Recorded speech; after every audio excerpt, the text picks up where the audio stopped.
Greetings from the state capitol in Olympia. I'm Werven, your state representative from Whatcom County's beautiful 42nd District.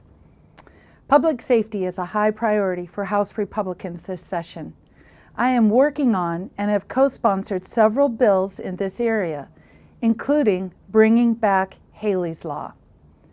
On January 4, 2007, Hailey French Huntley's life changed forever when her car was struck head-on by Janine Parker on the Mount Baker Highway in Whatcom County.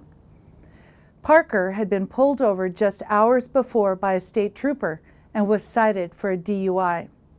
Her car was not impounded when she was cited, and it was left on the side of the road.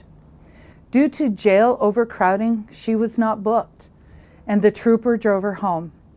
However, when Parker got home, she called a taxi to take her back so she could retrieve her vehicle. Unfortunately, Parker was still intoxicated when she crashed into Huntley's car. Hailey was severely injured and spent 45 days in Harborview in Seattle. In 2011, with the help of several Whatcom County folks, Hailey's Law was passed, which placed a mandatory seizure and a 12-hour impound on any vehicle driven by a person arrested for DUI. The idea was to ensure a driver would be sober before able to access their vehicle. Unfortunately, the law was appealed following a DUI stop in January 2018 in Quincy.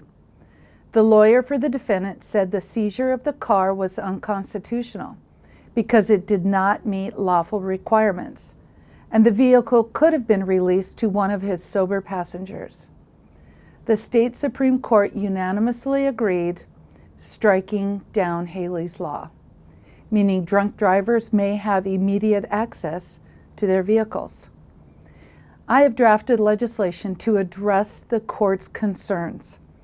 My bill would allow an officer to direct the impoundment of a vehicle when no reasonable alternatives exist, like a sober passenger. My bill also reiterates that if the officer determines impounding the vehicle is necessary for the protection of the public, the vehicle must be impounded for a minimum of 12 hours. We must restore common sense on this important issue for the safety of our citizens. Thank you.